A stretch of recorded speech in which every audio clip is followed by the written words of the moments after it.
Iya Mbak, silakan.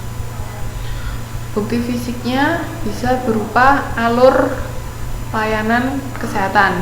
Misalnya di puskesmas, mbak-mbak sama mas-mas datang harus kemana, itu kan termasuk salah satu bukti fisik adanya pelayanan kesehatan.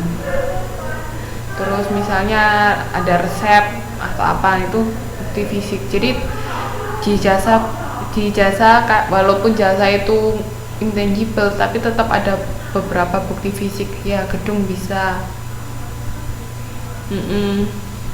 Itu termasuk bukti fisik dari pelayanan ya, resepnya banyak. Oke, sampai sini ada yang mau ditanyakan?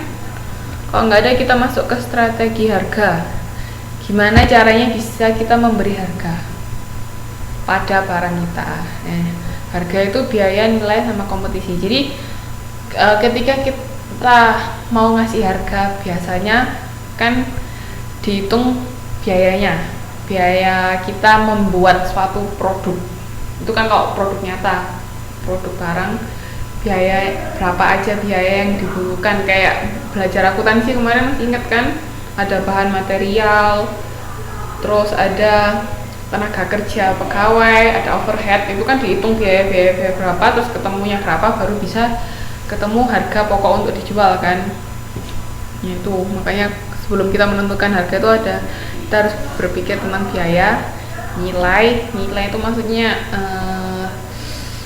manfaat apa yang bisa dihasilkan oleh barang kita, yang sehingga kalau emang nilainya itu tinggi, harganya semakin mahal. Tapi kalau nilainya nggak terlalu tinggi ya harganya biasa-biasa aja. Sama kompetisi, ini persaingan dengan kompetitor. Ini dasar penentuan harga ya. Faktor yang mempengaruhi penentuan harga, ada yang namanya persaingan, ada yang elastisitas permintaan. Pernah dengar nggak elastisitas permintaan? Belajar tuh ini di teori ekonomi mikro apa makro ini? Mikro kayaknya kalau elastisitas. Pernah tahu? Elastisitas permintaan?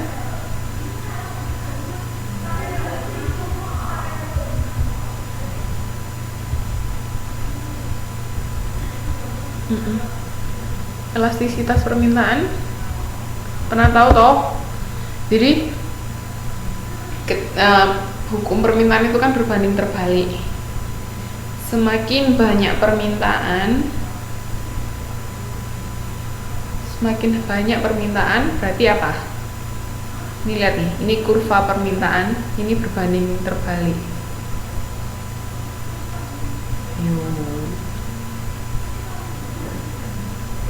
Masih ingat nggak teori hukum permintaan?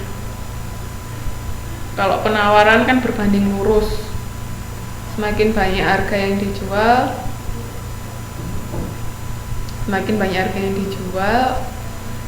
harganya semakin banyak barang yang dijual, harga semakin tinggi.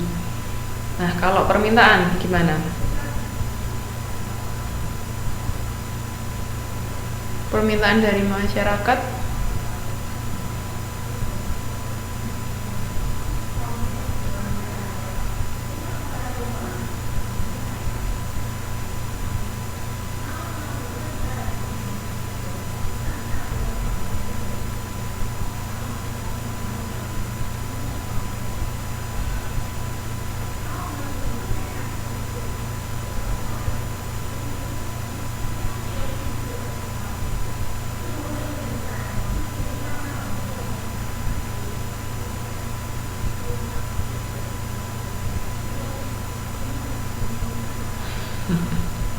betul, yang betul Mbak Reni.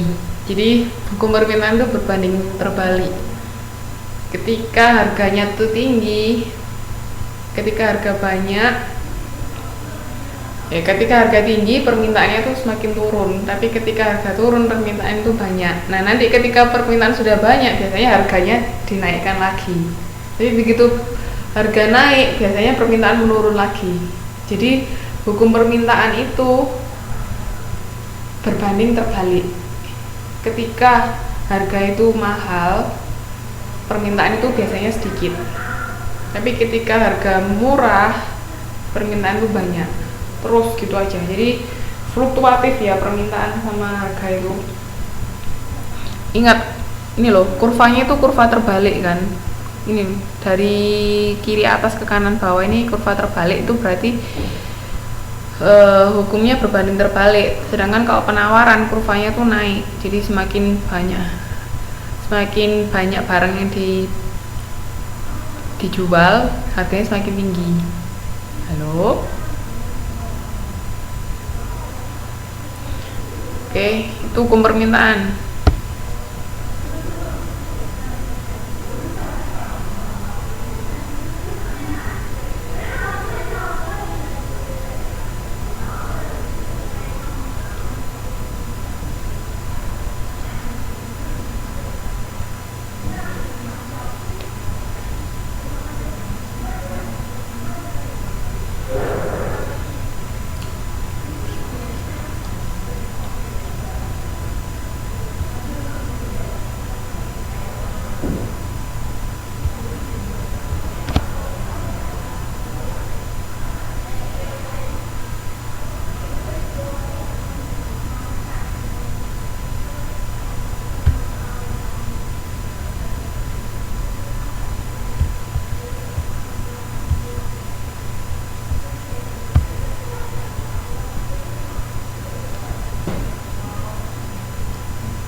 Halo, maaf barusan mati.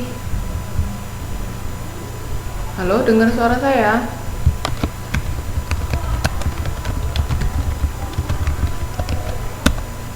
Halo, barusan mati, maaf.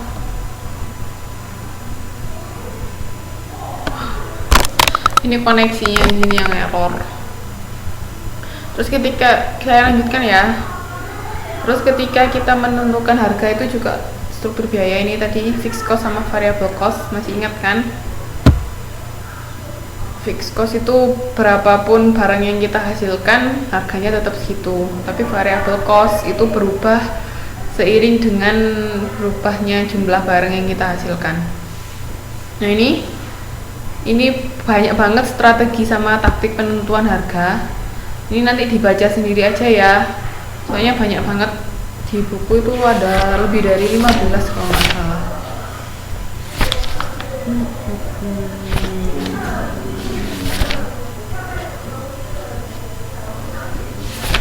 Ya, ini lebih dari R sampai R tuh banyak banget.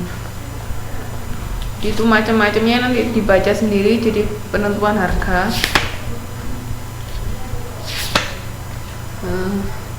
Ini biasanya yang dipakai itu competitive parity pricing, harga berdasarkan pemimpin pasar. Jadi kita mengikuti yang paling menonjol di pasar itu siapa, kita biasanya harganya mengikuti mereka, karena nggak mungkin kita jual di bawah atau di atasnya pemimpin pasar. Atau cost plus pricing, menaikkan sekian persen, biasanya ini juga dipakai. Macam-macamnya harga ya, nanti dibaca sendiri cara menentukan harga. Nah ini ada tujuan penentuan harga, ini kayaknya kok nggak saya tulis di sini ya. Ini macam-macamnya nanti dibaca sendiri. Kalau mau bertanya silakan nanti. Terus ada yang namanya price discrimination, itu juga ada di sisi. Ada nggak ya, ini saya tulis nggak ya?